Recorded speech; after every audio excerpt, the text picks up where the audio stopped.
आपका जोश देखना है। भारत माता की। इलाहाबाद तक भी नहीं पहुंचो भाई, अब की बार सिरसा दिखाओ, भारत माता की। लेकिन जानो तो चंडीगढ़ है। भारत माता की। धन्यवाद। हरियाणा सरकार में मेरे साथ हमारे कैबिनेट मंत्री आदरणीय चौधरी रणजीत सिंह जी चौटाला, हमारी यहां की सांसद बहन सुनीता दुग्गल जी, हमारे डिप्टी स्पीकर श्री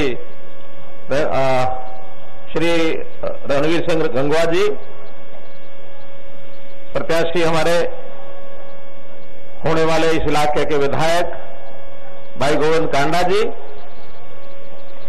चौधरी दूराराम जी, श्री कर्णदेव कंबोज जी, मदन चौहान जी, आदित्य देवीलाल हमारे जिला प्रधान, रामचंद्र कंबोज, अमरपाल राणा, सुरेंद्र आर्य जी, रमेश भादो जी, कर्ण सिंह रानौलिया जी, बहुत से जी लिखे हुए हैं। इस गांव के भी कुछ जी, हमारे गौरीशंकर जी जो सरपंच रहे हैं, भूप सिंह जी पूर्व सरपंच, चंदूलाल गसौलिया जी, रामस्वरूप टांक जी, विजय सरपंच जी, नथुराम सरपंच जी, ब्रह्मानंद जी, भूराराम डूडी जी, हंसराज जी। ये हंसराज नीमला, आत्माराम नीमला हमारे बहुत पुराने साथी हैं। मैं इनके यहां सन 1990 में गया था। कहा हमारे आत्माराम जी?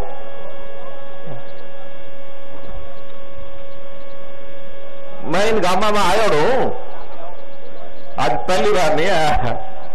तो मेरे दौलपालिया की सभा में आए बड़े बुजुर्ग नौजवान साथी, माताएं बहनें, सबने मेरी राम राम। भाइयों बहनों, आज जो ये बाई इलेक्शन की बात ये आई है, तो पहली बात तो कि क्यों आई है। हमको मालूम है कि एक आदमी जो यहां का विधायक, उसकी अपनी जो अकड़ है, उसकी मरोड़ है, ये उसके आड़े आ गई। उसने कहा कि मैं आगे विधानसभा का मुंह नहीं देखूंगा, ये संकल्प करता हूं। मेरा कहना को उसका संकल्प पूरा ही कर दो भाई। जब नहीं जाना तो क्यों जाना, पर नहीं जाना, जरूरत नहीं है। और जब रहा भी है, मेरा तो 6.25 साल का उनके साथ अनुभव है, क्योंकि अब 8-9 महीने से रिजाइन करके बैठा। उस 6.25 साल में बहुत सी हमने घोषणाएं की, बहुत से हमने काम कराए, लेकिन उस भले आदमी ने आके ये नहीं कहा कि हमारा काम ये एक रह गया, इस काम को करा दो। इस इलाके के काम भले हमने 7 साल में 700 करोड़ के कराए। अगर कहीं कोई और विधायक ऐसा होता जो हमारे साथ जुड़ा हुआ होता, तो 700 नहीं 1400 करोड़ के काम होते, या 1400 करोड़ के। अब हमने पिछली बार चुनाव में, ठीक है, जीत हार में फर्क तो 49-51 का 2 का ही होता है। राजनीतिक गणित 49 माने 0, 51 माने 100। अब अंतर भले इतना थोड़ा सा ही था, पिछली बार भी ज्यादा नहीं था,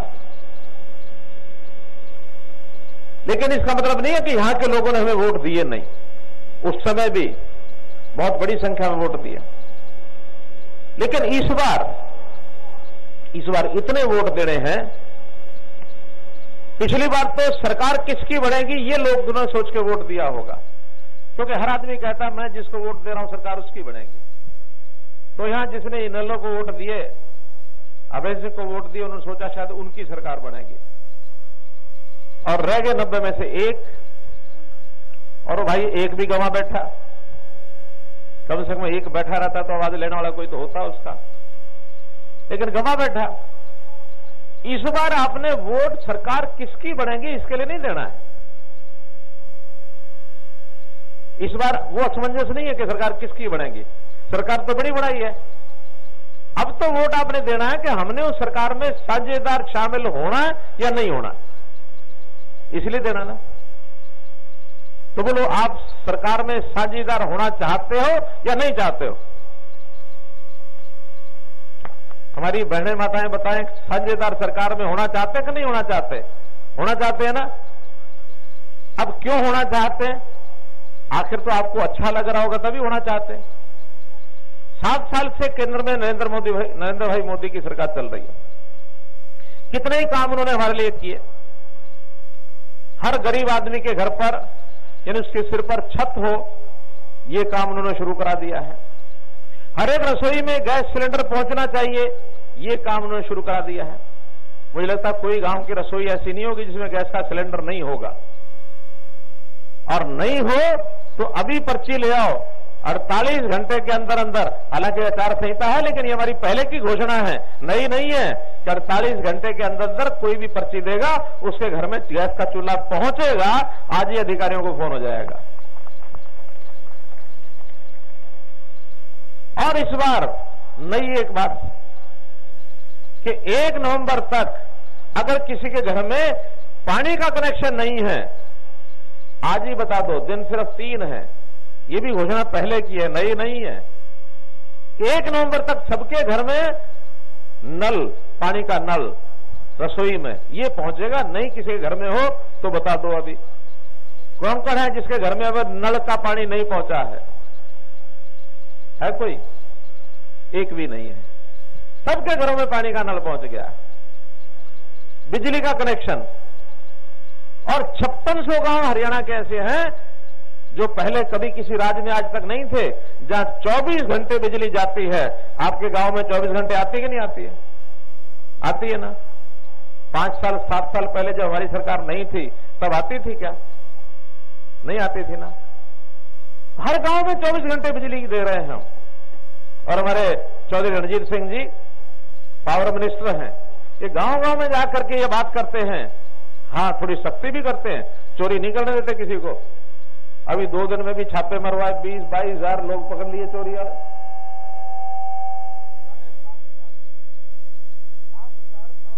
क्या 31,000 छापे मारे इन्होंने। तो हम चाहते हैं कि ठीक काम अगर कोई करेगा उसको पूरी सुविधाएं मिलेंगी। केंद्र सरकार लगी हुई है, हरियाणा सरकार लगी हुई है।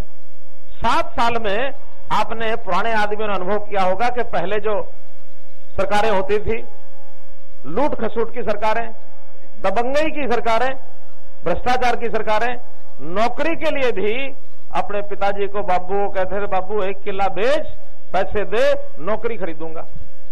मां को कहते थे, मां अपनी टूम बेच दे, पैसे दे, नौकरी खरीदूंगा। अब कोई नौकरी खरीदनी पड़ती है? नहीं खरीदनी पड़ती ना। अच्छा, धौलपुलिया गांव में कितने लड़के इन 7 सालों में बिना पर्ची के, बिना खर्ची के लगे हैं? कोई हिसाब लगाया किसी ने? 55 लड़के एक गांव में, वो 70 कह रहे हैं। और नहीं तो चोरी चोरी, जो होशियार बालक थे उनको भी लगता था पता नहीं नंबर आएगा कि नहीं आएगा, वो भी जाके पैसे ठोक के आते थे। अभी जो पुराने कर्मचारी हैं ना, मैं कई बार उनसे बंद कमरे में पूछ लेता हूं। मैंने कहा, भाई थारे में से कौन कौन पैसे देके लग गया था? हंस पड़ते हैं सारे। दमखम से नहीं कहते कि हम बिना पैसे के लगे थे, क्योंकि दलाल घूमते थे।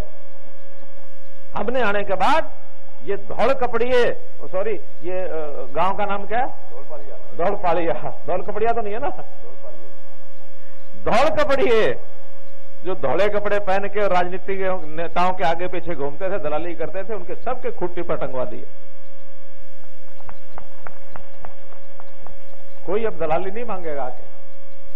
हर किसी को सेवाएं घर बैठे मिलती हैं। आपके यहां कोई भी CHC गांव में होगी, अटल सेवा केंद्र, शहरों में, गांव में अंत्योदय केंद्र, कितने ही ऐसे कंप्यूटर लगा करके लोग अपने बैठा दिए। आप जाओ, अपना फॉर्म भरो। बहुत सी चीजें मोबाइल के ऊपर भी आ जाती हैं। मोबाइल में आपने अपनी ऐप के ऊपर, जो पढ़े लिखे नौजवान हैं, कोई भी जरूरत होती है सेवा की, वो दे देते हैं। 580 सेवाएं ऐसी हैं जो ऑनलाइन हमने कर दी है। और अब तो 1 नवंबर से जितनी सेवाएं हैं, जो सरकार से लाभ आपको लेना है, वो उस मोबाइल के पोर्टल पर मिलेगा। एक शर्त है कि आपको अपना फैमिली आईडी बनाना पड़ेगा। हमने हरियाणा के 65 लाख परिवारों की फैमिली आईडी बना दी है। आपने किस किस ने फैमिली आईडी बनवा ली अपनी? सबकी फैमिली आईडी बन गई है। हर एक परिवार का सारा हिसाब तो हमारे पास है। अब कभी आपको जाना पड़ेगा सरकारी दफ्तर में हर काम के लिए अपना जाति प्रमाण पत्र नहीं देना। एक बार उसमें लिखा गया है, आपका फैमिली आईडी लिख देंगे, अपने आप उसमें पता लग जाएगा ये इसकी जाति है, जाति प्रमाण पत्र ये हो गया। उसका जन्म यानी प्रमाण पत्र, जन्म की जो तिथि होती है उसका प्रमाण पत्र अब देने की जरूरत नहीं पड़ेगी, क्योंकि एक बार रिकॉर्ड होगा तो हमेशा हमेशा आखिर जो एक बार व्यक्ति का जन्म, आदमी का किसी का भी जन्म तिथि लिखी गई तो उसकी तो वही रहनी है सारी उम्र, बदलनी थोड़ी है। नहीं तो हर काम के लिए जन्म तिथि प्रमाण पत्र लाओ, जाति प्रमाण पत्र लाओ। हाँ, आय प्रमाण पत्र, इनकम, ये हर बार अलग अलग होगी और इसको अपने आप आकर के हम आंकलन करेंगे।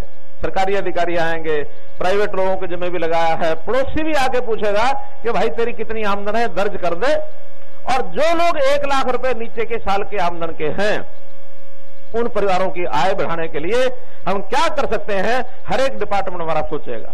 आपको रोजगार क्या कराना है, आपको कोई दुकान करानी है, आपको कोई नौकरी करानी है, आपको कोई स्किलिंग के माध्यम से कोई हुनर सिखा के, कोई आपका ऐसा हुनर जिसके कारण से आप अपना काम कर सकते हैं, आपको बैंक से लोन लेके देना है, आपकी दुकान बनवानी है, जो जिसके पास जितनी समझ है उसके हिसाब से उसका काम कराएंगे, ताकि हर परिवार 1,80,000 साल की आमदन के ऊपर आ जाए। इस काम में हम लग गए हैं, इस काम में लग गए हैं। तो मित्रों, काम बहुत कर रहे हैं, गिनाने लगे तो शाम हो जाएगी। लेकिन मेरा ये कहना है, पहली बात मैंने बताई कि वोट सरकार में शामिल होने के लिए डालना है, और दूसरी बात इसलिए बताई कि अगर आप गोविंद कांडा को भारतीय जनता पार्टी कमल के निशान पर जिता देते हैं तो हमारे जो 7 साल के काम हैं, जिसके बारे में आप कह रहे हैं कि अच्छे हैं, उसके ऊपर भी मोहर लग जाएगी। गोविंद कांडा विधायक बनेंगे, हमारे कामों पर मोहर लगेगी, हम भी सीना चौड़ा करके हर जगह कहेंगे कि हाँ, एलनाबाद के लोगों ने हमारे काम पर मोहर लगा दी है। और तीसरा, एक ऐसा व्यक्ति जिसके दबाव में हम हमेशा दहशत में रहते थे, उसको मिलने भी जाते थे, लोग बताते हैं कि हम पहले पूछते थे कि आज नेताजी का मूड कैसा है, ऐसे मिलने के लिए लोग जाते थे, नजदीक भी नहीं लगने देते थे। और हमारा कैंडिडेट गोविंद बीबा, सेवावृत्ति, भगवान से डरने वाला, हमेशा पूजा पाठ करके और तब हर काम के लिए बाहर निकलता है। भले ही साधन संपन्न है, लेकिन कोई गरूर नहीं है, कोई घमंड नहीं है। और एक तरफ इतना घमंड है कि आदमी को आदमी नहीं समझता, वो आदमी ऐसे आदमी के साथ मुकाबला है। अब सोचना आपने है कि एक पंथ कई काज, निर्भयता, निडरता, हमारे काम के ऊपर मोहर, और आपको सरकार में शामिल होने वाला एक विधायक, जब चाहो उसके बाद जाकर के हमारे पास संदेश भेज देना, आधी रात को जितने काम किए हैं उससे ज्यादा काम, डबल काम हम कराने वाले हैं। आपके कई गांव की डिमांड्स मेरे पास आई है अभी, क्योंकि आचार संहिता है, उनकी घोषणा नहीं की जा सकती, लेकिन वादा इतना करता हूं कि इस इलाके के किसी काम में कोई कमी कसर नहीं छोड़ी जाएगी, कोई नहीं छोड़ी जाएगी। भले ही पूरे प्रदेश में बहुत दूर दराज इलाका ये है, फिर भी पानी की समस्या वो हमने कई जगह हल कर दी। सेम की समस्या वो हम करने में लगे हुए हैं। इस इलाके में रेतीला इलाका आज तो फिर भी ठीक है, नहीं तो आज से 30 साल पहले जब मैं इस इलाके में आया करता था, एक बड़ी मजाक की बात, आत्माराम के घर में गया, आज भी मैंने पूछा वो बात ठीक है कि गलत है, बताओ, कहने लगा ठीक है। हमको इस इलाके की भाषा आती नहीं थी, तो मैं आत्माराम के घर पहुंच गया। इनके पिताजी बाहर मिले, ये भी छोटा ही बालक था उस समय मेरे सामने, तो अंदर ले गया घर में। तो पिताजी ने जाते जाते कहा आत्माराम को, बाखड़ में माचो घालियो बैठा। अब बाखड़ माचो हमने कुछ नहीं सुना था। थोड़ी देर में इन्होंने मुझे बैठा दिया, चाय लेके आ गए, बिस्कुट लेके आ गए, चाय पी, और मुझे भी आखिर जाना था। 15-20 मिनट बाद मैंने कहा अच्छा भी मैं चलता हूं, कि ठीक है जी। अब मन में उत्सुकता थी, मैंने कहा भी कुछ बाखड़ माचो को अच्छी चीज खिलाते होंगे, कुछ ना कुछ करते होंगे। वो मैंने कहा भाई बाखड़ कहां रह गया और माचो कहां रह गया? कहले जी हमारा आंगन ही ये तो बाखड़ है, जिस पर बैठे हो ये माचो है। तो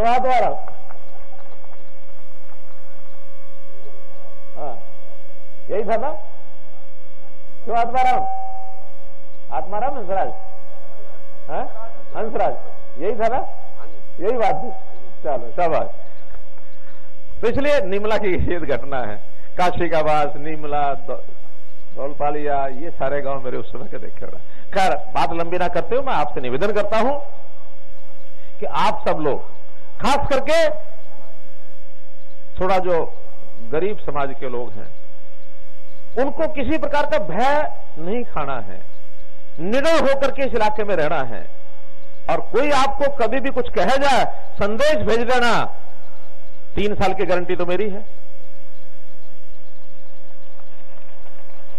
और आगे आप चाहोगे तो फिर आएंगे, ये आपके हाथ में है।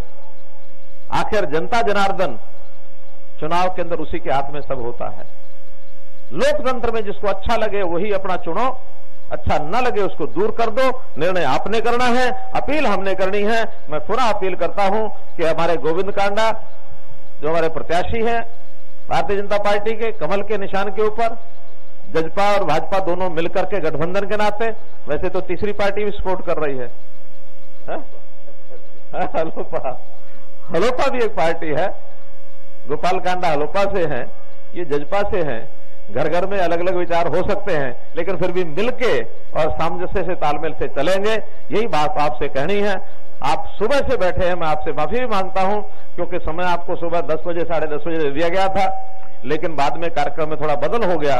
मेरे कुछ कार्यक्रम बीच में एलनाबाद के और आ गए, एलनाबाद के करके, और आज क्योंकि प्रचार का ये आखिरी दिन है, अब शाम को 5-6 बजे प्रचार खत्म हो जाएगा, तो मेरी अपील आज के इस चुनाव में आपके माध्यम से, हमारे मीडिया मित्रों के माध्यम से पूरे एलनाबाद के विधानसभा क्षेत्र के लोगों से है कि भारी मतों से गोविंद कांडा को जिताएं। बहुत बहुत धन्यवाद, बहुत बहुत आभार।